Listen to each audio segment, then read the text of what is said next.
싱킹 브리지 타임즈 2024년 10월 27일자를 진행하도록 하겠습니다. 구독, 좋아요 부탁드리고 1.5 배속을 보시기 바랍니다.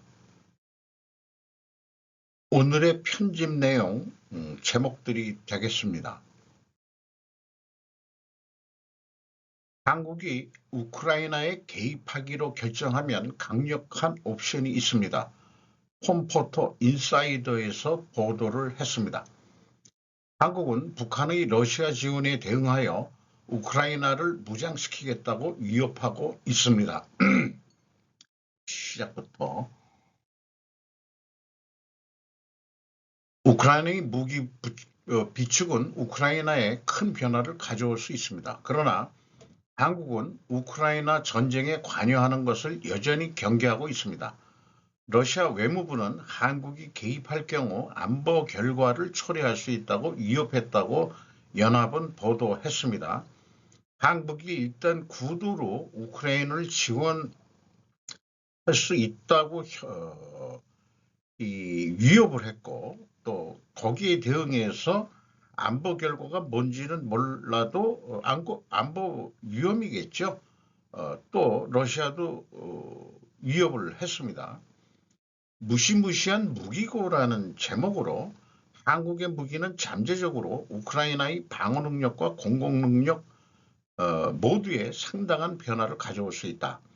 미국의 동맹국인 한국은 수십 년에 걸친 북한과의 대치 상황에서 강력한 무기고를 구축해왔다.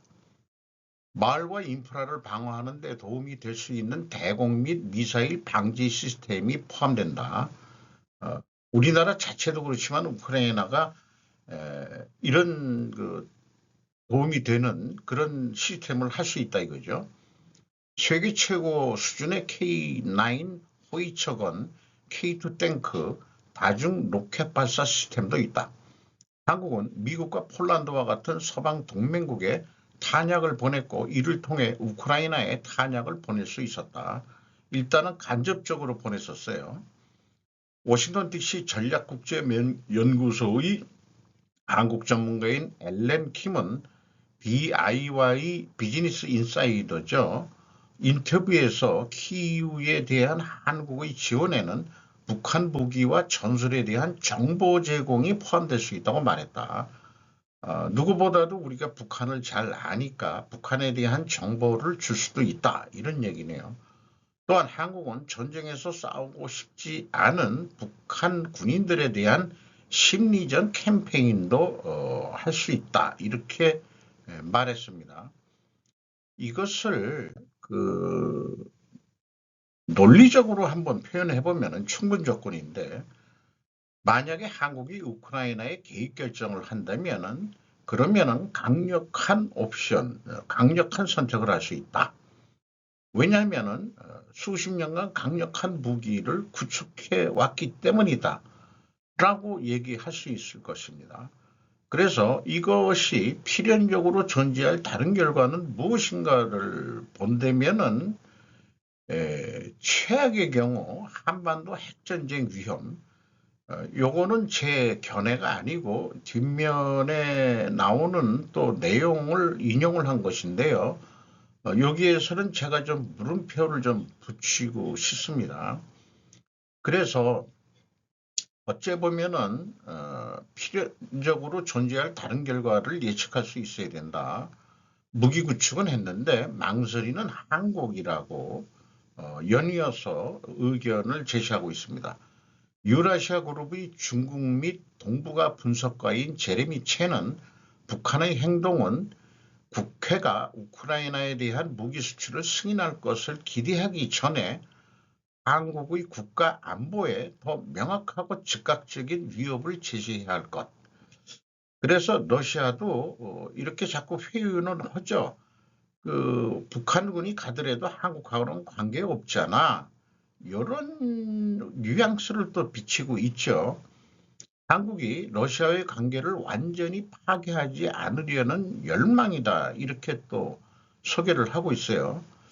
요거는 이제 아재 개그인데 우리나라에 의외로 러시아 며느리들이 많이 있어요. 그 브라디보스톡을 통해서 들어오는 그 비행기 타고 들어올 형편이 안 되니까 브라디보스톡에 그러니까 동러시아 여자들이 한국 남자들하고 결혼하는 건지 잘 모르겠습니다만은 어쨌든 배를 타고 그 동해 속초항으로 들어오는 코스가 많죠. 러시아 사람들이. 그래서 그 뭐 어쨌든 러시아 며느리들도 많습니다. 뭐 유튜브에서 한번 봤는데 애들이 또 이쁘게 생기죠. 그 혼연이라는 게 우리나라가 다인종 국가가 돼가고 있는 것 같습니다. 비단 뭐 러시아 여자들이겠습니까? 그 유럽, 뭐 서유럽, 동유럽 뭐 많은 그 여자들이 한국 남자들하고 지금 결혼하고 있는데 그만큼 한국의 위상이 올라갔다고도 생각은 듭니다. 북한의 개입은 한국이 전쟁에 휘말릴 위험을 극적으로 높인다는 소제목으로 함정 딜레마라는 소제목으로 한국은 무기 제공 위협이 한국이 직접 무기 제공을 시작할 때보다 모스크바에 더 많은 영향력을 행사할 수 있다고 믿습니다. 향후 외교 및 무역 관계는 한국의 행동을 주저하는 또 다른 이유이자 우크라이나 전쟁에 의도했던 것보다 더 많이 끌려갈 것이라는 전망입니다. 조지타운 대학교의 전략 교수인 샌 맥페이드는 최악의 경우는 한반도에 전쟁을 일으켜 미국과 중국을 무력 충돌로 몰아넣는 것입니다. 자, 그러면은 북한이 핵전쟁을 일으키느냐 아니면은 러시아가 핵전쟁을 일으키느냐 최악의 경우를 생각해 보는 얘기네요.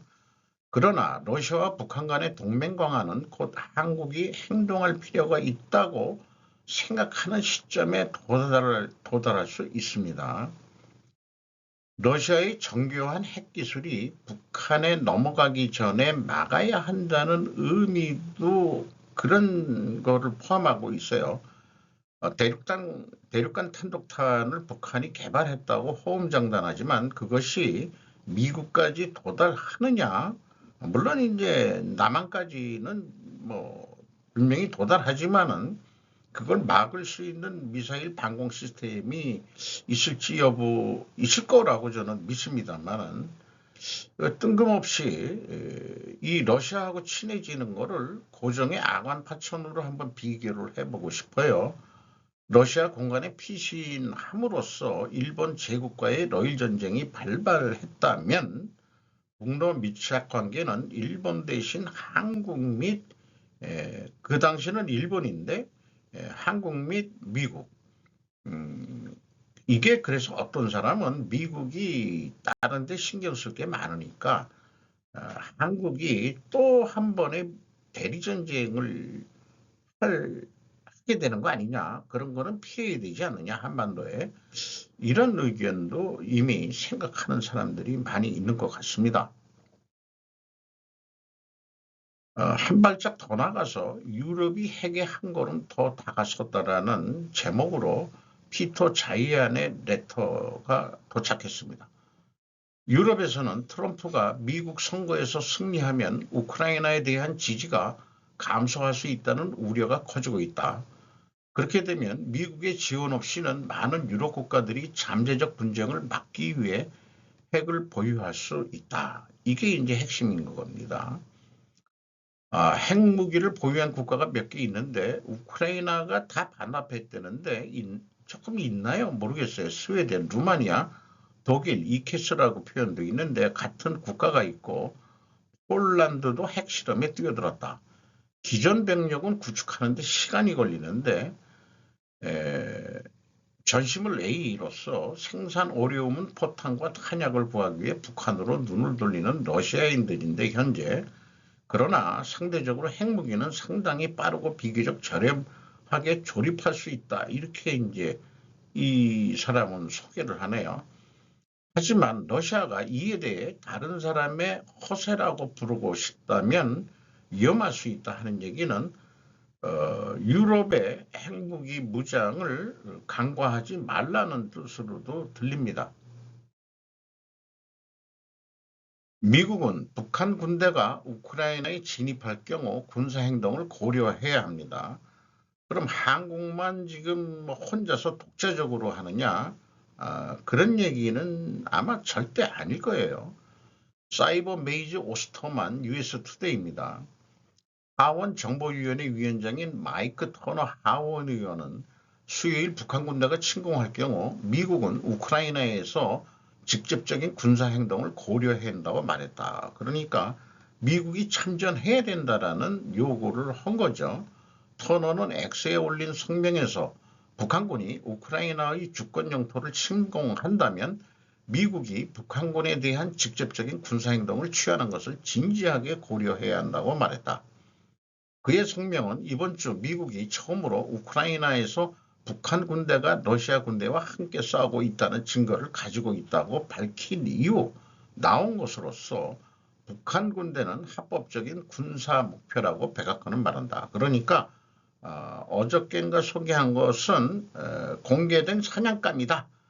라고 아주 예, 쉽게 좀 뭐 깔보는 비하까지는 아니지만은 우습다 이런 표현도 되는 거죠. 윤석열 한국 대통령과 안드레이 두다 폴란드 대통령은 목요일 정상회담에서 보고된 배치를 비난했다. 정상회담이 이제 전화로 이루어진 건지는 모르겠어요. 한국은 월요일에 배치 의심에 대해 미국과 협의했다. 협의했겠죠. 우리가 독자적으로는 아마 안 할 겁니다. 외교부가 발표한 성명에 따르면 김홍균 한국 외교부 차관은 같은 날 러시아 대사를 소환해 국제법 위반이자 한국의 안보 이익에 이 표현은 좋네요. 핵심 이익이라는 중국식 표현을 이쪽은 빼죠. 그렇죠. 안보 이익에 대한 위협이라고 주장한 불법 군사 협력을 규탄했다라고 소개를 하고 있습니다. 이 소나무가 있는 그 무슨 어떤 길에 김정은이가 그 노땅 장군들하고 얘네들은 뭐 어록을 그렇게 받아 적어야 되는지 한결같이 수첩을 들고 다니는 이런 거. 그냥 휴대폰에서 그냥 이렇게 그 입력을 해보지 그래. 쓰는 게 아직 편한 노땅들인 거죠. 이스라엘 중동 전쟁 격화 위험 감소하며 미사일 공격에 대한 보복으로 이란을 공격했다. 정 캠브렐 AP 통신입니다. 두바이 아랍에미리트 발입니다. 이스라엘은 이달 초 이슬람 공화국이 이스라엘에 발사한 탄도미사일에 대한 보복으로 군사기지를 겨냥하고 있다며 토요일 새벽 일련의 공습으로 이란을 강타했다. 이란의 수도 테헤란에서 폭발음이 들렸지만 이슬람 공화국은 제한된 피해만 입혔다고 주장했다. 가자 지구의 하마스와 레바논의 헤즈볼라 등 이란의 지원을 받는 무장단체들이 이미 이스라엘과 전쟁을 벌이고 있는 중동 전역에서 폭력이 급증하고 있는 상황에서 이번 공격은 숙적들을 전면전에 가깝게 만들 위험이 있다. 이란이 작년에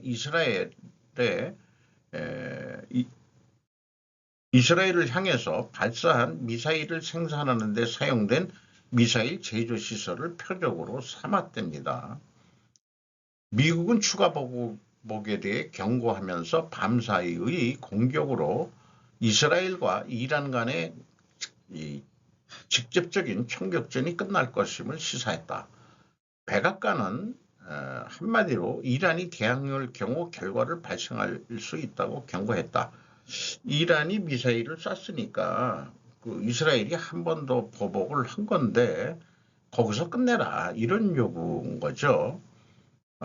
미국은 분쟁이 확대되는 것을 막기로 결심했다고 국방부 공보비서관은 말했답니다. 어떻게 막겠다는 건지 그런 게 매우 궁금하네요. 이란이 자제를 할지 어떨지는 잘 모르겠습니다. 이란 외국 공군에 뚫린 것은 1980년대 이라크전 이후 처음이다. 권수현 기자가 어디 언론 매체를 잊어버렸네요. 이맘 호메이니 공간 근처에서도 폭발음, 항공편 일시 중단. 어쨌든 이렇게 공격을 했는데 외국 그 전투기에 의해서 이 공격을 당한 것은 1980년 한 40년 만에 처음이라는 얘기죠. 이란 이라크 전쟁은 이란 혁명을 영향을 받은 시아파 이라크인들이 순위파인 사담 후세인 정권을 타도를 외치자 1980년 이라크가 이란을 침공하며 시작해 1988년까지 8년간 이어져 왔을 때 이란이 영공 침공을 당했었는데 이번이 그 후로 처음이라 이런 얘기를 인용을 크게 하고 있네요. 그래서 뭐 이스라엘과 이런 충동 경과를 현지 시간 기준에서 1차 공방과 2차 공방까지 이렇게 정리를 했네요. 그 그림까지 보여줬습니다. 이라크 영공을 넘어가고 서로 한 거로 알고 있는데 요거가 연결해서 우리가 생각해 볼 거는 우리나라 기자가 40년 만에 처음이다 이런 게 중요한 게 아니고 이스라엘 전투기가 이란 영공까지 날아가려면 이라크나 사우디아라비아 영공을 지나야 하는데 이게 적대국이 되면 그럴 수가 없는 거죠. 이는 트럼프 재임 시절 순위파 국가들과 이스라엘의 아브라함 협정이 주요했다고 저는 판단이 됩니다. 그러니까 이란까지 날아가서 전투기로 공격을 할 수 있는 거죠. 드론도 날설. 이라크 영공이 가깝게 느껴지지만은 사우디아라비아로 우회해서 날아갈 수도 있죠. 어디로 날아올지 모르니까. 이런 것도 막 추가로 뭐좀 취재 보도를 취재라기보다도 언급을 했으면 좀 더 질 높은 기사가 될 수 있지 않았겠느냐. 개인적인 생각입니다. 기자를 뭐 폄하한다기보다도 어떻게 거기까지 날아가냐. 그거를 좀 설명을 해야 되지 않을까. 그런 생각인 거죠. 중앙아시아의 거부로 약화된 러시아의 브릭스 노력, 마르타비노, 세마포라는 데가 있군요. 러시아는 대부분 신흥 경제국으로 구성된 브릭스 그룹이 성공적인 정상회의를 개최했지만 중앙아시아 두 국가의 거부로 인해 러시아의 노력이 약화됐다. 카자흐스탄은 최근 브릭스 동맹에 가입하고 싶지 않다고 밝혔고 우즈베키스탄 고위관리는 러시아가 주도하는 별도의 무역블록에 가입하지 않겠다고 말했다고 뉴라시아 경제연합이 보도했답니다. 러시아 주변 국가들은 도전에 직면해 있다. 지정학적 도박이 될 수 있다고 지적. 줄 사이를 읽을 줄 아는 이런 표현들은 우리나라에서도 뭐 무슨 문맥간 사이를 읽을 줄 아는 사람들 표현된 말 표현의 의미를 읽을 줄 아는 사람들에게 이는 역사적으로 준수하는 남부 이웃 국가들의 징벌적 조치를 부과하기 위한 허술한 변명에 불과하다. 이런 지정학적이란 게 이거는 그래서 뭐 브릭스 회의에서 뭐 사진이 찍힌 모양인데요. 제가 얼굴을 기억하는 것은 시진핑 뒤에 있는 이 사람이 카자흐스탄 현재 대통령이죠. 이름을 잊어버렸네요. 그리고 우측에 또 좀 약간의 동양적인 얼굴을 가지고 있는 이 사람이 우즈베키스탄인지 투르크메니스탄인지 어쨌든 윤 대통령이 중앙아시아 3개국 순방을 해가지고 사람들은 이미 다 짜여진 스케줄인데 이미 뭐 다 이루어진 일을 가서 생색만 냈다 하면서 국내 좌빨들은 뭐라고 얘기하는데 마지막 테이프는 대통령이 가서 뭐 해야 되겠죠. 의미도 있고 이게 신문에 나왔던 얼굴입니다. 이쪽이 저거죠. 어디죠? 완전 친러시아 그 사람인 것 같은데 그렇습니다. 그래서 어, 잘 갔다 왔다. 그러니까 카자흐스탄도 왕년에는 소련 위성 국가였는데 그 하나의 그 주였는데 다들 독립을 하면서 아니 소련이 자기네들 먹고 살겠다고 내칠 때는 언제고 지금에 와서는 경제적으로 브릭스에 들어오라. 아니요, 나는 좀 그러기가 좀 곤란혀. 뭐 이런 얘기 같단 말이에요. 카자흐스탄의 그 카스피 해 쪽으로 유전이 나오고 카자흐스탄도 지하 자원이 풍부한 나라이기 때문에 나름대로 국가 생존을 위해서 노력을 하고 우즈베키스탄 사람들이 우리나라에 꽤 많이 들어와서 돈을 벌어가서 우즈베키스탄에 집을 한 채 진 게 이제 성공 인생으로 그렇게 이제 그 보도가 되는 경우도 있습니다만은 우리나라에는 그 을지로 유가의 그 뭐 아시는 분은 모르겠지만은 그 옛날 계림극장 건너편 골목이 있어요. 그게 이제 거기 요즘에 무슨 큰 건물이 들어섰는데 사마르칸트 거리가 있습니다. 거기 가면 이제 양고기를 먹을 수 있는 그 우즈베키스탄 사람들이 운영하는 그런 음식점들이 아주 그 있습니다. 그런 거 등등을 생각할 때 우리가 또 중앙아시아하고 친하게 지내야 되는 그런 것도 있고요. 자, 우리가 유라시아하고 또 그 중앙아시아 사람들하고 친하게 지내야 되는 그런 거를 또 생각하게 만들어 주네요. 브릭스 가입을 거부했다. 좋은 얘기입니다. 브릭스에서 에드론의 존재감 푸틴 모자의 깃털 아주 폄하했네요. 앙카라는 미국이 주도하는 세계 질서가 쇠퇴하고 있다고 믿으며 각 진영에 발을 들여놓음으로써 다극세계, 요즘은 이거를 각자 도생이라고 우리는 풀이를 하고 있죠. 살아남기를 원합니다.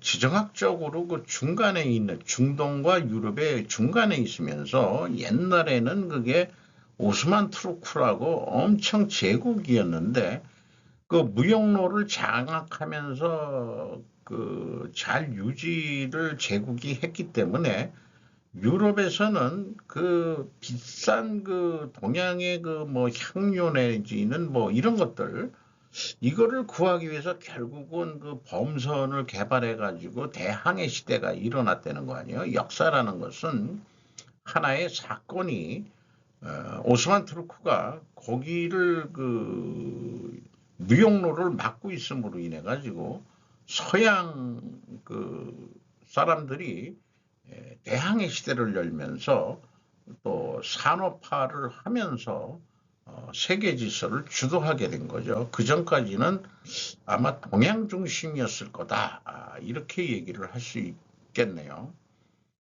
푸틴의 대체 통화 계획이 실행 가능한지 여부는 불투명합니다. 이게 이제 달러로 거래하지 말자. 그 지금 뭐 달러 기반 SWIFT라는 게 이제 달러 세계적인 그 달러 결제 시스템인데 이게 제재를 당하니까 중국하고 위안화나 뭐 이런 거로 좀 결제를 하자. 이런 거겠어요. 특히 최근 러시아와 무역할 때 결제 문제를 겪는 중국과 2차 제재에 대한 두려움 없이 저렴한 에너지를 구비할 수 있는 인도의 지원을 받을 것이라고 말했다. 미국의 제재가 있지만은 이런 것도 한다 이런 얘기예요. 거기다가 이제 곁가지로 베네수엘라, 브라질의 브릭스 스누브의 분노 표출, 그 베네수엘라가 브릭스에 가입을 하려고 하는데 이게 이제 만장일치가 돼야 되는 모양이죠. 그 참가국에 브라질이 반대했답니다. 그래서 이제 분노를 표출했다는 뉴스도 있네요. 김정은이 러시아에 군인을 보내는 것은 푸틴의 큰 정상회담을 복잡하게 만든다. 브릭스에 가입 안 하겠다는 것도 그런 표현인 거죠. 한국에 대한 지지를 간접적으로 또 표현하는 거 아닌가 이런 생각도 납니다. 히어 시몬스와 나타샤 레베데바 MBC 뉴스입니다. 러시아 카잔에서 전쟁의 현실이 다시 한번 세계 정치의 방향을 결정하고 있을지도 모른다. 이번 주 블라디미르 푸틴 러시아 대통령은 시진핑 중국 국가주석 마수드 페제스키안 이란 대통령과 함께 무대에 올랐다. 뭐 이렇게 해서 이제 쭉 설명을 하는데 중립 노선을 걷는 것이 점점 더 어려워지고 있다. 이런 얘기고 또 그럼에도 불구하고 오늘날의 많은 평범한 러시아인들은 평화를 원한다고 말한다. 그래서 푸틴은 더 많은 국민들에게 전투를 요청할 수 있는 능력이 줄어들고 있을 수 있다. 이것이 북한의 도움이 필요한 이유 중 하나일 수 있으며 이것이 바로 이번 주 국제 이게 창가국과의 정상회담이 그에게 매우 중요했던 것인데 하지만 한 가지 문제라면 더 큰 문제를 만들 수 있는 거 아니냐. 북한의 참전이 더 큰 문제를 일으키는 거 아니냐.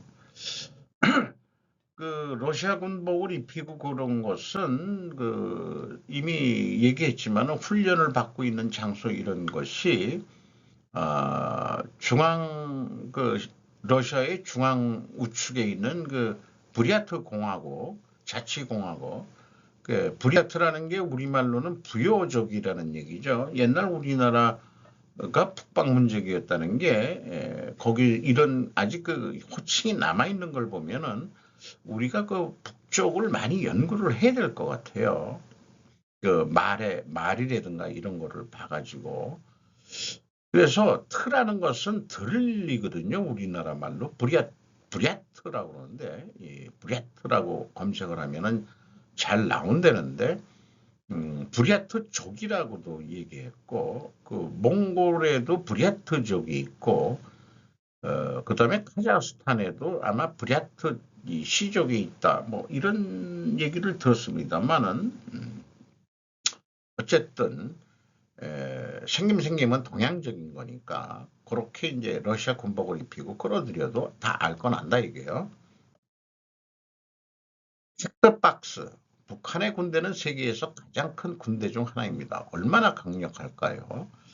북한 군대 관심에 대한 뉴스를 로이터에서 보도를 했네요. 북한에는 몇 명의 병력이 있나요? 약 130만 명의 현역 군인을 가지고 있다. 그리고 60만 명의 예비역과 570만 명이면 남자들 다지 뭐 노동자, 농민, 호민경 이런 것 또 뭐 전쟁이 일어나면 한다. 조선인민군은 핵탄두를 장착할 수 있는 탄도미사일로 무장한 육군, 공군, 해군, 전략군으로 나뉘어진다. 그리고 의무 병력은 17세에서 30세 사이의 모든 남성은 3년에서 12년 사이의 군복무를 위해 입대해야 된다.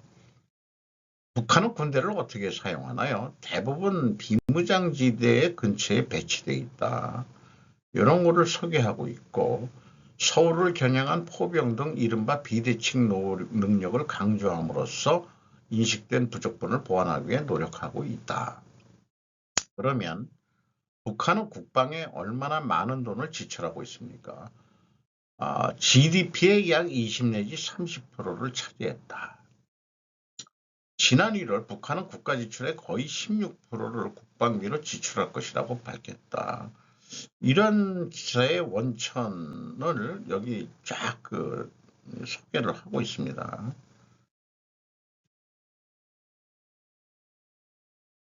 아키단 K9 자주포, 미 공략할 하나 에어로 신무기, 박진우 조선비전인데 이 박기영 차륜형 자주포 사업을 전개할 예정이다. 미국의 규모가 작은 보병부대의 지원화력을 확장하기 위해서 그동안에 폴란드에 파는 것은 이 박기가 아니고 저거죠. 이 탱크 그걸 뭐라 그러나요? 잊어버렸네. 그런 거로 돌아가는 거죠. 그래서 미 육군은 현재 큰 차로 포를 끄는 형태의 견인곡사포 M119 그 105mm M777A2 155mm 보병 지원 화력을 쓰고 있다. 이렇게 되어 있는데, 독일의 그 KNDS라는 데가 있어요. 역시 미국 차세대 차량용 자주포 사업에 지금 참여할 것으로 예상이 된답니다. 그래서 미국이 자기네들이 뭐 더 고급 무기는 생산하더라도 이런 정도는 독일산이나 한국산 살 수 있는 거 같으니까 하나가 지금 적극적으로 미국의 AUSA 2024에 선을 보였다. 이런 얘기입니다. 그리고 그 앞에 차는 미국의 그 메이커 그거를 썼다고 그래요. 미국에 여기 뭐가 있는데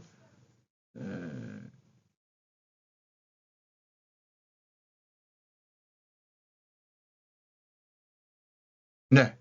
어쨌든 뭐 요거 앞차는 그 미국의 그 이 트럭을 그 채용했다고 합니다. 이런 전략으로 고물가 확산되는 생활고 식량 배포의 700면 모자 가정도 비명 빈곤 문제 24 중의원 선거의 어떤 유세들의 내용 등인데 그 빈곤층에 대한 얘기를 소개하고 있네요. 앵화 약세 등의 영향으로 물가가 오르는 반면 임금 성장세는 더디어 어려움을 겪는 사람도 적지 않다.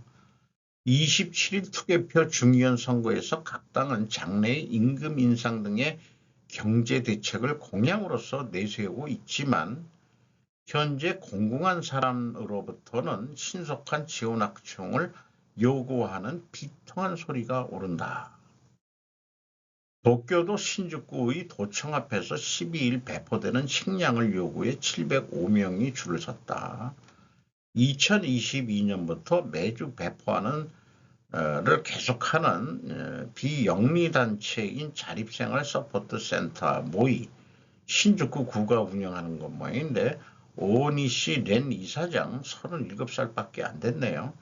예전에는 노숙자가 중심이었지만 수입이 있어도 생활이 어려운 사람들이 그 배급사를 타러 온다는 얘기예요. 겹겹이 접은 줄 속에 있던 세타 가야구의 시카키 유스케시 29살인데 현지 구직 중이고 고졸로 일하기 시작했는데 점차 생활이 어려워졌다. 쌀이나 커피 등이 살 때마다 비싸진다라고 물가고를 통감하고 있다. 하루하루의 생활로 힘껏 저금이나 결혼 따위는 생각할 수가 없다라고 표정을 흐렸다. 우리나라 청년들도 그런 청년들이 많죠. 마찬가지로 줄을 선 토요시마구의 무직남석 60세네요. 병으로 퇴직 후 생활보호에 의지하고 있다. 식비도 광열비도 오르는데 생활보호의 수급액은 증가하지 않는다라고 한탄하고 복지정책은 계속 뒤로 밀려왔다. 정부는 가난을 못 본 채 한다고 분노했다. 노인네가 되면 이제 분노를 하게 되죠. 네. 모자 가구를 지원하는 엠페오 법인도 있네요. 키즈 뭐라고 돼 있는데 그 1800여 건의 응답 중 자관 요즘 그 가게가 어려워졌다는 가구가 모자 가구 98%나 된다. 이런 거를 소개를 하고 있습니다. 일본 전체가 빈곤화되고 있다. 요게 이제 물음표를 붙이는 제목이고요. 저중소득자가 대폭 증가하고 있는 현실을 읽어내다라고 사카모토 타카시가 현대 비즈니스에 기고한 내용이네요. 이 나라에는 어쨌든 사람이 부족해 개인과 기업은 어떻게 살 것인가? 인구 감소 경제는 도대체 어디로 가는 것인가? 뭐 인구가 감소하려면 경제도 내려간다는 게 일반론이죠.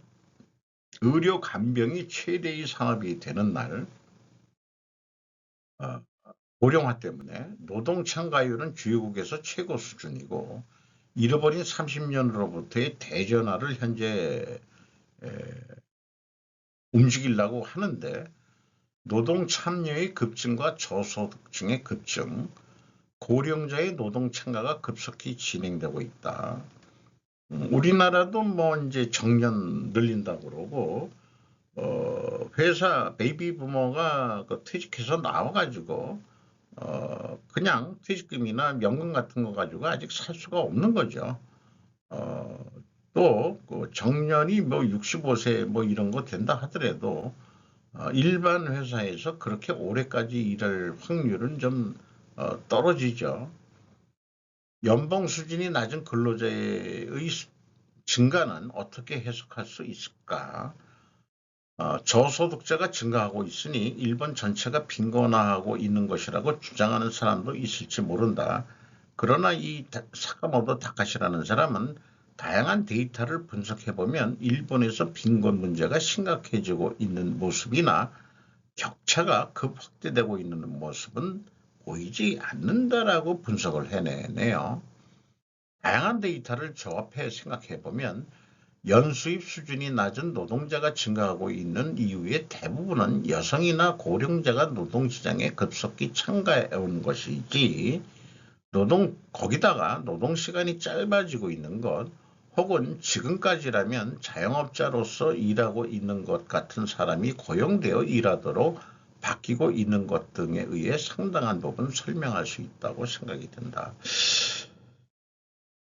이것은 이제 고령자 취업이 많을수록 저임금으로 취업이 되니까 그 전체적인 평균은 낮아져서 그것이 부정적인 거냐 아니면은 그래도 일을 하면서 전에 그 젊었을 때보단 소득이 떨어지더라도 살 수 있는 게 더 중요한 거 아니냐 이런 쪽에 이제 분석 내용을 끌고 가는 것 같습니다. 거기다가 노동력 풀이 고갈될 때 임금은 더욱 치솟는다. 임금 수준과 노동 참여 동량은 서로 관련돼 있다. 데이터를 보면 잠재적인 노동력의 풀이 고갈로 향하고 있는 것은 확실할 것이다. 인구 감소 때문에. 장차 노동 참여가 한계까지 확대되고 취업률이 천장을 맞을 것이기 때문에 드디어 임금이 올라도 노동 공급량이 늘지 않는 국면이 찾아오게 될 것이다. 이런 글을 읽으면서 요거 파레토 법칙과 롱테일 법칙을 생각을 해봤어요. 자, 보통 이제 부유층이 한 20% 있다. 일본이나 우리나라나 하위층이 한 80%인데 요 맨 끝에 있는 사람들은 최분층이겠죠.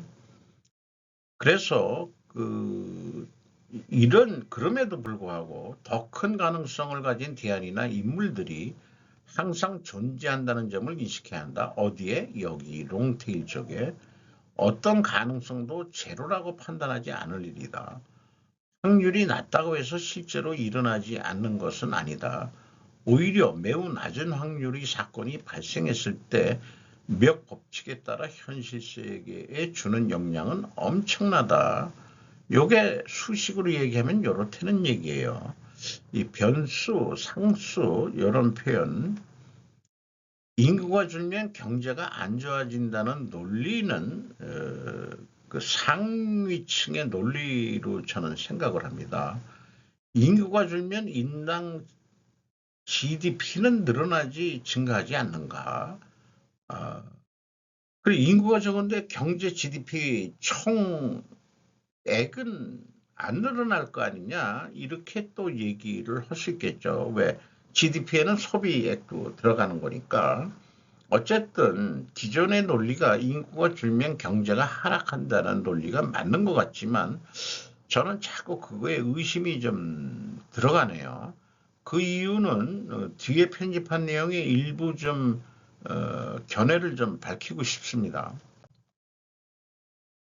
시진핑의 이상은 강국을 지향한 진시황이다. 대만병항은 중화통일의 일환이다. 야스마 미네슌이라고 동양경제 온라인에서 얘기했습니다. 시진핑 정권하에서 진제국가 진시황의 평가가 다시 높아지고 있는데 대만 등이 중국에 속해야 한다는 주장을 정당화하면서 중화통일자인 진시황을 내세우는 것이 유리하기 때문이다.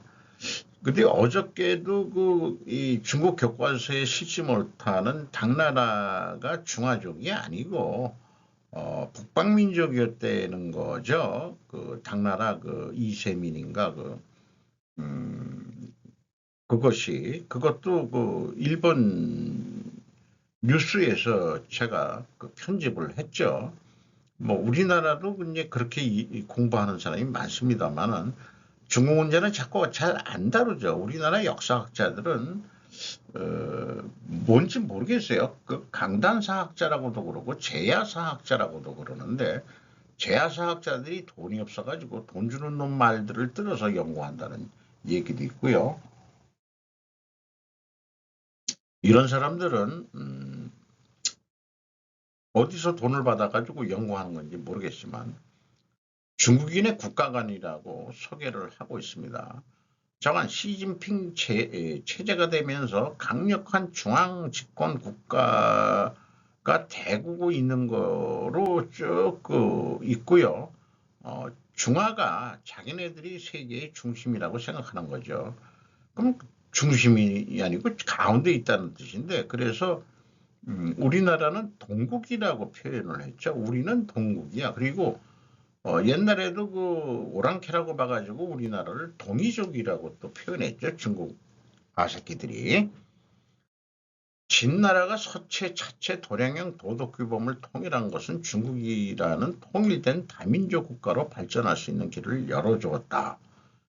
이로부터 어떤 민족이 중원에 들어가든 모두 청화 통일을 자신의 책임으로 간주하고 중국 문화의 정통을 맡았다. 이렇게 되는데 이게 이제 중국 문화의 중국화돼 가지고 그 자기 그 정통성이 없어진다는 얘기로도 좀 해석할 수는 있겠죠. 중국을 지배하게 되는데 문화라는 게 그만큼 또 중요하겠죠.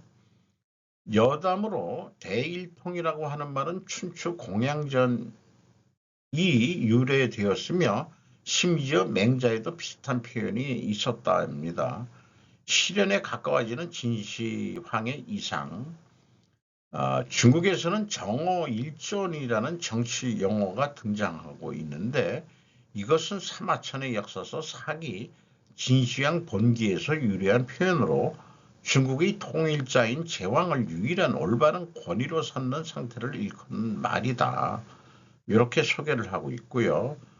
이것을 시진핑 본인이 연설에서 언급했을 때는 서방 정치 제도만 보편적으로 옳다는 정어 일존이 돼서는 안 된다면 네가티브한 용법이었지만 2018년경부터 시진핑이나 당 중앙은 정어 일존을 최고 권위라고 지켜세우는 맥락으로 이 사자성어를 써먹고 있다는 얘기예요. 가령 2020년에는 중국 정부의 해외용 잡지 인민중국의 대일통 성과로 진시황의 9년제를 찬양하고 나아가 유표병리, 표면상 유가지만 실질적으로는 법가라는 말을 긍정적으로 맥락에서 사용한 컬럼이 등장했다. 문영 말기의 유법 투쟁을 연상케 하는 대목이다. 막강한 권력이 개개인을 지배하고 강국을 지향하는 법가 사상을 받던 진시황의 이상은 중국식 법치 국가 안전을 강조하면서 디지털 도구를 구사해 전 인민을 관리하려는 현대 중국 공산당 아래에서 가장 실현에 가까워지고 있는지도 모른다. 그러니까 그 1984년에 그 동물농장 뭐 이런 거 디지털 감시 사회 이게 꼭 중앙 집권적이고 중앙 통제 국가만이 아니고 사실은 민주국가에서도 안전 등에 의해서 그게 이제 감시 장치라는 게 CCTV죠. 이런 거로 다들 어떻게 보면은 공산주의든 민주주의든 다 그 통제 국가로 가려는 것 같다. 디스토피아 영화는 인간의 미래가 그런 쪽으로 가고 있는 거 아닌가라고 이제 자꾸 영화들도 만들어지고 그렇게 되죠. 한국 반도체 수출 중국과 긴밀히 연계, 손절매 신중해야, 코리아 웨이브, 머니투데이 일본판인데 국내 뉴스에서 이런 걸 찾을 수 있으면 참 좋을 텐데 말이에요. 미국 우방 중심의 반도체 글로벌 공급망 재편은 상당한 시간이 소요된다. 대한항공 상공회의소 SGI 지속가능 이니시어티브 22일 반도체 5대 강국의 수출입 결합도 분석과 시사점이라는 보고서를 통해 이같이 전망했다.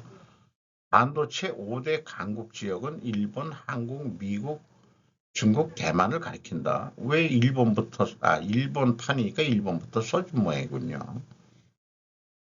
현재 대만이 뭐 1위인 것 같은데. 그리고 이 수출 결합도 보면은 한중과는 2.94고 미중과는 0.62뿐이 안 된다. 이런 얘기예요. 그래서 중국은 미중 갈등에서도 여전히 글로벌 반도체 제조 공급망 허브 역할을 하고 특히 메모리 반도체는 한국과 긴밀한 생산 체제를 유지하고 있는 셈이다. 이렇게 이제 수치적으로 얘기를 하고 있고 실제로 2022년 한국의 중국에 대한 전자 및 광학기기 수출의 40%는 중간재이며 28%는 중국에서 해외로 재수출된다. 한국 제품을 중간재로 사다가 완제품을 만들어서 수출을 한다. 이런 얘기죠. 이에 대해 보고서는 한국 반도체 산업의 수출이 중국을 거점으로 한 글로벌 공급망에 여전히 편입되어 있어 중국과의 급격한 디커플링은 신중하게 접근해야 한다고 밝혔다. 한편 보고서는 미중 갈등을 기회로 메모리 반도체뿐만 아니라 시스템 반도체 제조 분야까지 경쟁력을 확대할 수 있도록 한국 정부가 인프라를 확대해야 한다고 주장하고 있다. 이렇게 했는데 이게 최태원 회장이 상공회의소장 하기 때문에 또 SK 하이닉스를 또 하고 있죠. 이게 좀 문제인 것 같아요. 한중 디커플링을 선제적으로 움직일 경우 사전에 미국과의 우리가 좀 힘들면 안 되니까 좀 미국이 뭔가 좀 더 사줘야 되지 않겠냐 뭐 이런 거 기브 앤 테이크 밀약을 해놓고 하면 될 일 아니냐. 동맹이라며. 근데 경제에 대해서도 그러면은 혜택을 줘야 될 거 아니냐고 우리 강력히 얘기를 하면 되는 일이지. 그래서 참고로 상공회의소장은 SK 최태원 회장이다. 분명 이해관계가 들어가 있는 것 같다. 아마 그 딸을 중국 회사에 또 상하이인가 어딘가 취직시킨 적도 있고 이번에 뭐 딸내미 장교 출신이 결혼하는데 그 중국계 그 사위를 얻은 거로 돼 있죠. 그런 거는 상관관계로 한번 생각해 볼 필요가 있어요. 상관관계로. 상관관계 전문가도 많지만 저도 그 상관관계 과학적인 인과관계를 따지지만은 이 상관관계도 한번 고려를 그 전에 단계로 생각해 볼 필요는 있는 거죠. 인과관계까지는 그 상관관계는 연결의 그 어떤 고리가 없습니다. 베트남 남북 긴장 완화의 해결사 될까? 호치민에서 유영국 주간 경향이 보도를 했습니다. 한국 전쟁 재발 위험은 그 어느 때도 봐도 높아졌다. 미국 싱크탱크 스팀슨 센터의 로버트 매닝 선임 연구원은 지난 10월 7일 미국 외교전문지 포린 폴리시에 한반도의 전쟁 발발 위험을 경고하는 기고문을 실었다. 베트남은 북한의 정치, 경제, 외교적 롤모델이다. 어쨌든 2019년 2월 28일 베트남 하노이가 북미 정상회담 장소로 낙점된 점은 북한이 베트남식 개혁 개방을 하겠다고 문재인 대통령 시절 때 그렇게 얘기를 했다는 거예요. CNBC와의 인터뷰에서 북한은 지난 3년간 베트남의 개혁 개방을 공부했다라고 밝혔다. 북한은 진작부터 엘리트 집단인 김일성대와 김책 공대 학생들에게 베트남의 개혁개방 정책을 배우게 했답니다. 그래서 북한과 베트남의 관련 주요 일정을 이렇게 날짜별 계획까지도 이렇게 소개를 해주고 있네요. 베트남 고위 공무원이 북한으로 가서 강의도 하고 북한 고위 관계자와 대학생이 베트남으로 직접 가서 배우기도 했다고 한다. 몰랐는데 베트남은 시장 개방과 국외 자본 유치에 적극적이면서도 공산당 권력은 안정적으로 유지하고 있다. 정치 체제를 유지하고 싶은 북한 처지에서는 베트남이 이상적인 롤모델이다. 북한에 대해 무력 도발이 아닌 개혁 경제가 살 길이라고 진실하고 신뢰성 있게 조언해 줄 수 있는 국가는 베트남밖에 없다. 트럼프도 그렇게 설득을 했는데 말을 결국 안 들었잖아요.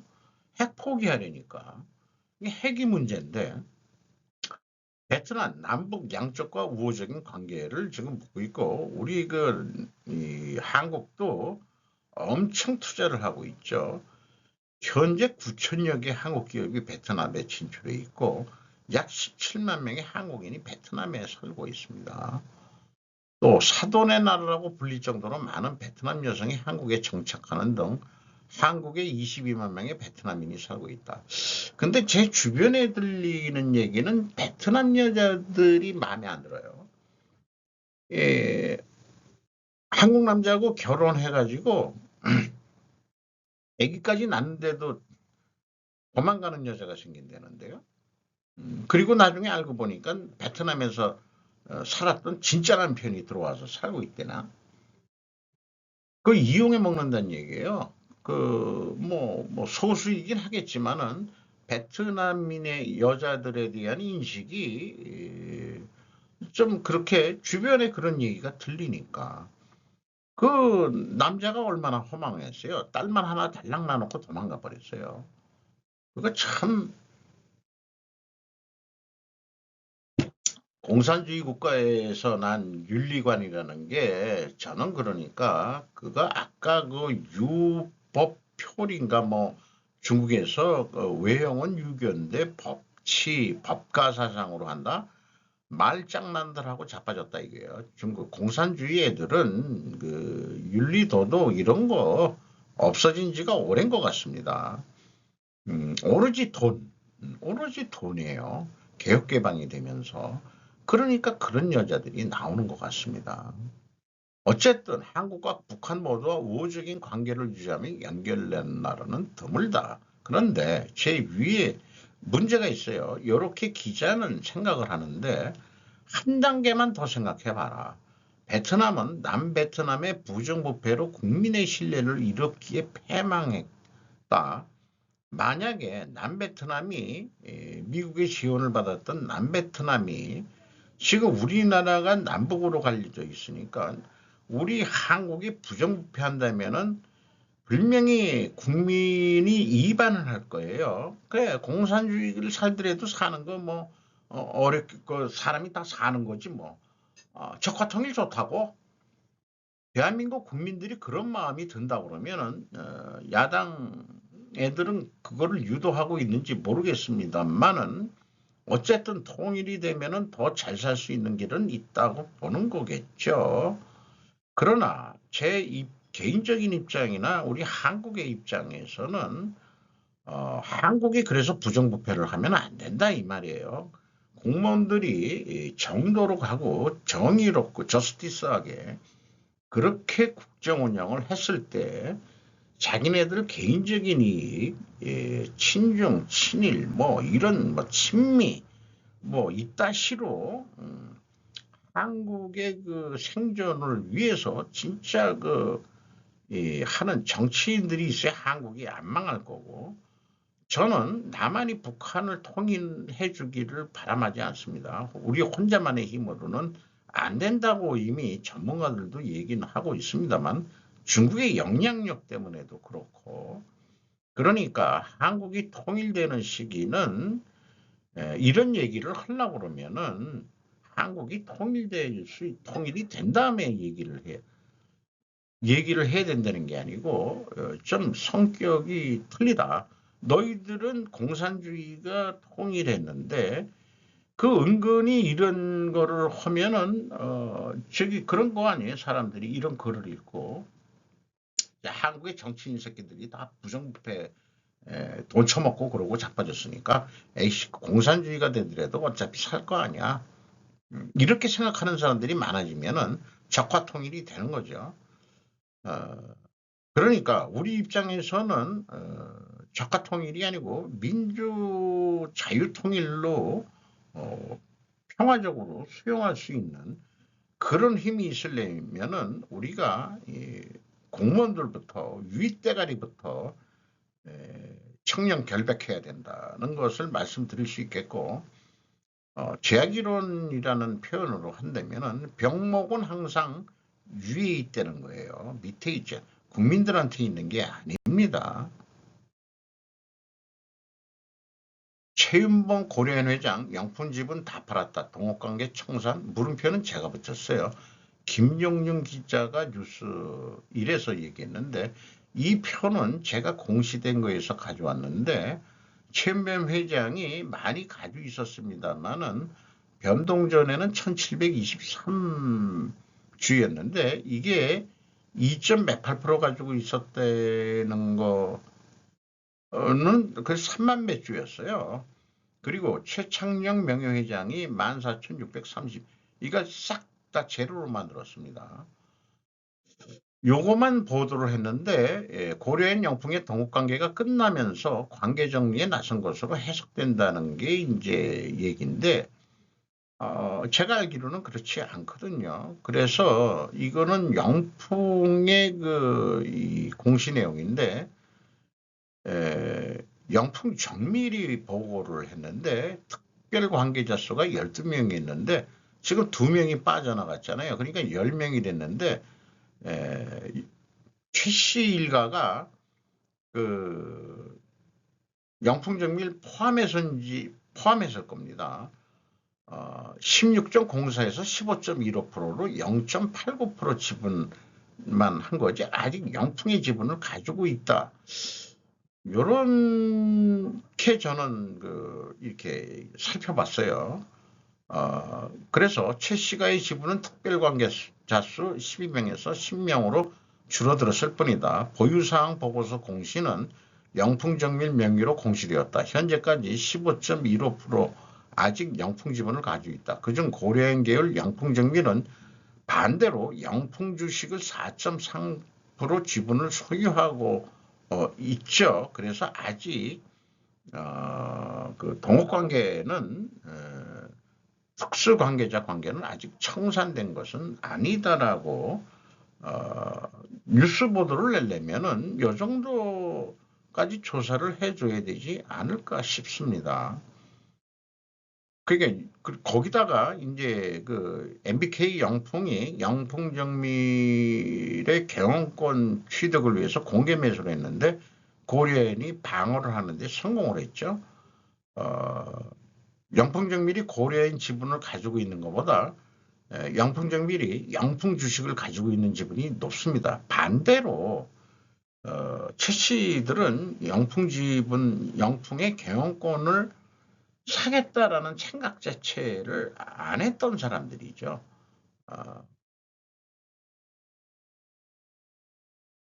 한미 핵개발의 좌절 과정, 요거를 하는데 제가 이 방송을 좀 이 사람 거를 자주 보는 이유는 상당히 새로운 관점으로 이 정치 외교사적으로 풀어매기는 게 아주 그러니까 실질적으로 또 박사이기도 하고요. 김정민 박사라고. 그래서 이 추측이라고 얘기하는데 저는 그냥 상관관계 논리다 그렇게 얘기를 해드릴 수 있겠어요. 어쨌든 이런 일련의 사태를 보면은 전두환 때 플루토늄 포기를 했다는 얘기고 포기하기 전에 아웅산 묘소 사태로 우리나라 엘리트 이 정부 관료들이 안타까운 능력자들이 다 죽었는데 핵개발 관련 장관들이 많았다. 이런 거가 뭔 게 일이냐 그러면은 우리나라 그때 실력으로는 한국이 핵 개발할 능력이 없으니까 결국 한일 밀약에 의해서 그래서 한국 경제 개발을 일본이 시켜줬다. 자기네들도 그 핵원료가 필요하니까.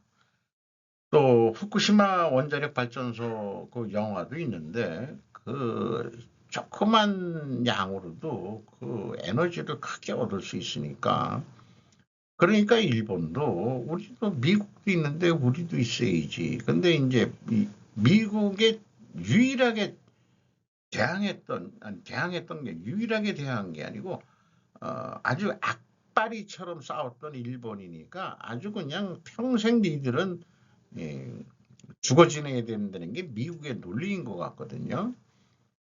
그리고 낙하산의 소당은 아니 우리 그런 적 없다. 핵 개발한 적 없다. 뭐 이런 얘기고 어, 또 일본 쪽에서는 일본 항공이 123편 추락을 했는데 이때 뭔가 미사일을 맞았대요. 어디서 쏜 건지 모르지만은 그 사건 이후로 프라자 합의가 일어났다는 것도 그 상관관계로 그렇게 생각해 볼 수 있는 거 아니냐. 그래서 미군이 그 비상사태를 얘기하니까 미군이 요코다 공항에 그 착륙하라 하면은 그런데 일본 정부가 거기에 착륙하면 안 된다 그랬대요. 뭔가 일본이 그래서 그 이 항공기가 추락을 해서 한두 사람은 살았지만은 그 대부분 죽었기 때문에 뭔가 일본이 약점을 잡혔던 것 같다. 이렇게 이제 추측을 하고 있습니다. 주목받지 못하는 증언들에 대해서 쭉 그 여기를 일부만 제가 좀 편집을 했고요. 자르이 마츠다바 사장이 사고 유가족에게 000 미사일을 맞았다고 외쳤다. 000에게라고 했던 것 같은데. 또 유족들이 시체 처리 문제에 대해 낙하선의 수상을 상대로 소송을 하려 하자 자르이 다카키 사장은 그렇게 했다? 뭐 이런 얘기도 있고요. 그리고 일본 언론이 2004년 9월 9일에 한국은 전두환 정권 당시 핵개발 계획 자세하게 소개했다.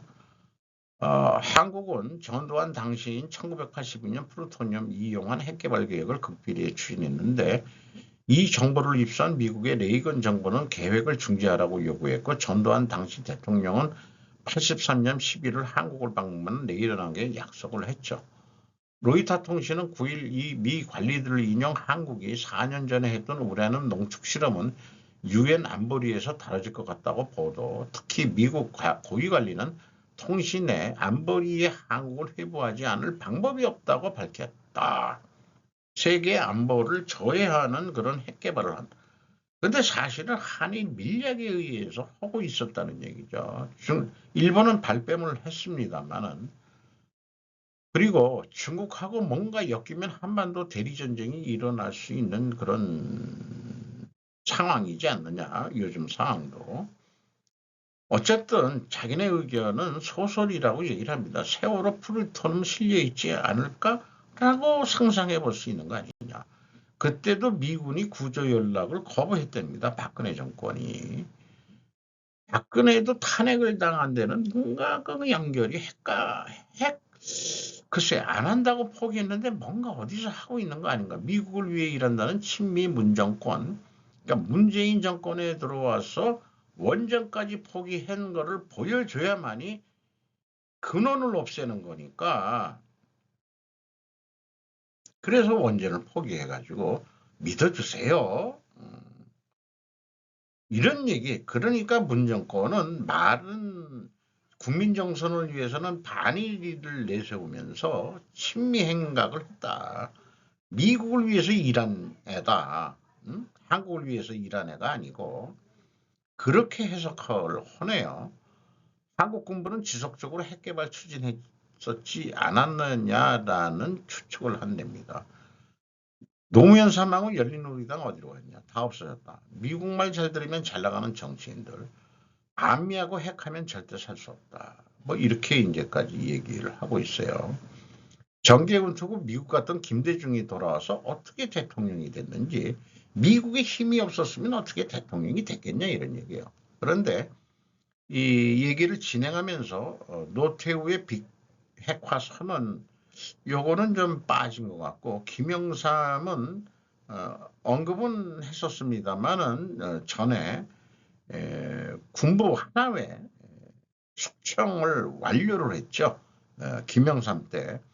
그래서 우리 그 군내에서도 군인다운 한국적인 전투력이 있는 군인다운 군인 이런 이 하나회라는 게 뭐 부정적으로 보면은 뭐 끝도 없습니다만 긍정적으로 보면은 아마 하나회 같은 데가 우리 핵이 있어야 된다고 주장하는 사람들일 것 같은데 그런 하나회 군인들을 모두 다 숙청이죠, 숙청. 뭐 이북에서 쓰는 용어라고 안 쓸 이유가 없습니다. 숙청 당한 거 맞습니다. 그래서 김영삼은 그거 하나 잘해가지고 임기 만료 잘 나가셨고 그렇게 돌아가셨고 그렇죠.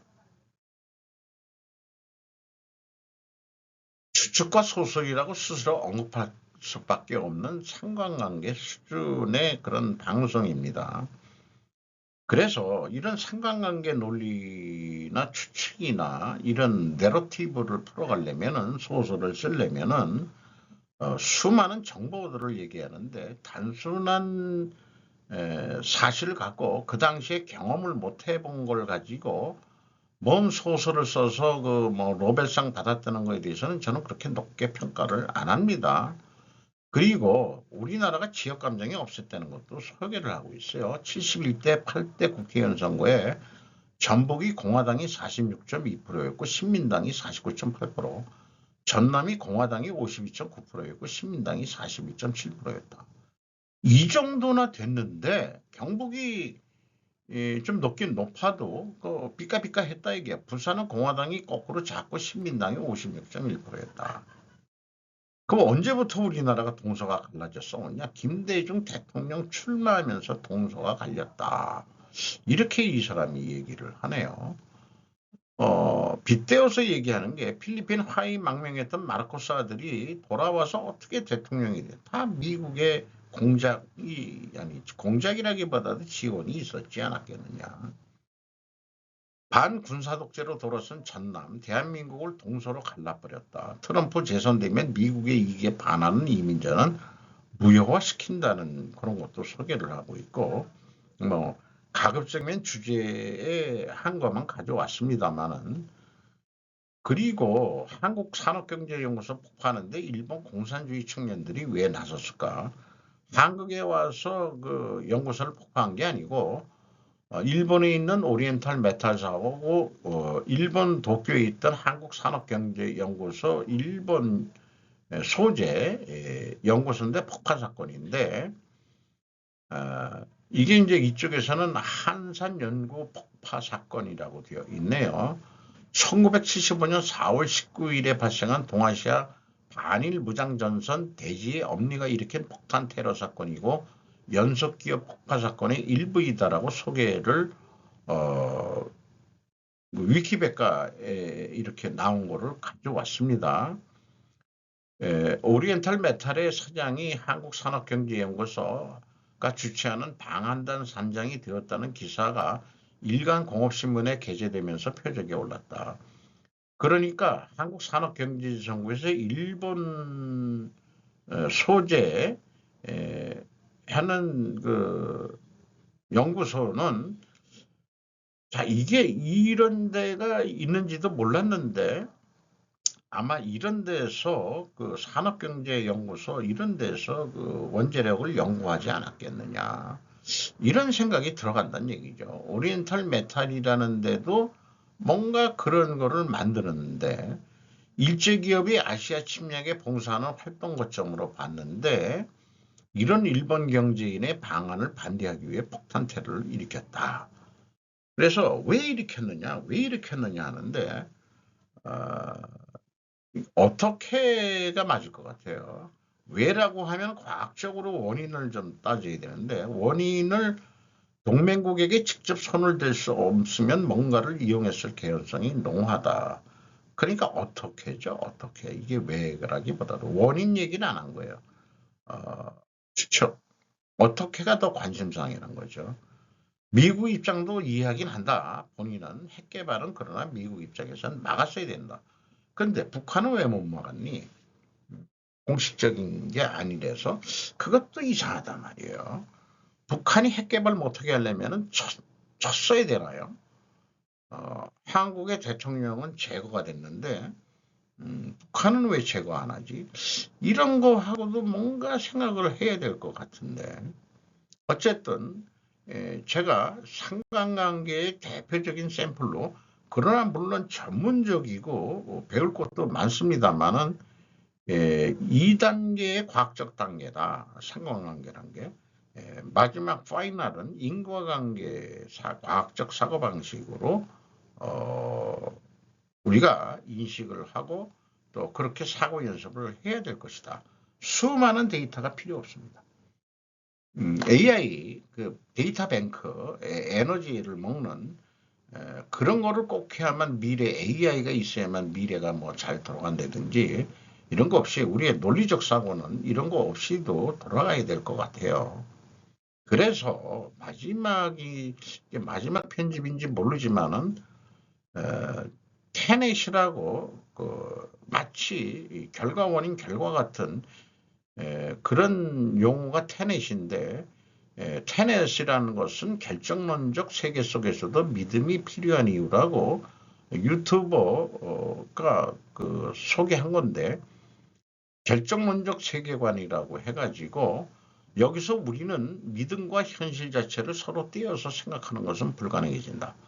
믿음이 현실을 지탱한다. 테넷의 사람들은 자신의 경험 바깥에 존재하는 현실 그 자체에 대해 믿음을 가지고 있다. 자, 읽지만은 좀 어려워지죠. 대신 오직 자신의 마음이 경험하는 것만을 믿는 자기중심적이고 주관적인 빌런, 자기중심적이고 주관적인 것을 빌런이라고 표현을 했어요. 그것이 빌런과 테넷 조직원들 사이의 근본적인 차이점이다. 현실은 수많은 혼돈과 불확실성으로 가득하다. 크리스토퍼 놀란 감독은 세상과 현실을 개선하기 위해 여러분이 가진 모든 걸 이용하라고 말한다. 어떤 대학교 강연에서 하는 얘기 같습니다. 어쨌든 세거가인이라 하면은 저는 좀 거창하게 들려요. 그저 사고방식이라고 한번 비유를 해보고 싶어요. 그러면은 여기에서는 결정론적 세계관과 자기중심적이고 주관적인 세계관이라는 건데 그렇게 대립구도로 봤는데 저는 결정론적 사고 방식과 대립되는 사고 방식을 무엇이라고 하는가 질문을 던져봤습니다. 유튜브 편집자는 주관주의에 의한 허무주의 등을 거론한다. 이게 주관주의로 뭐하고 현실이 불확실하고 혼동되니까 허무주의로 흔들고 이 세계는 인류는 망해야 되는 거라고까지 나가게 된다는 얘기죠. 제가 인식하기로는 확률론적 사고방식이 결정론적 사고방식에 대립되는 관계입니다. 그러나 그 두 가지 중에 어느 하나가 없어져야 된다는 것은 아니죠.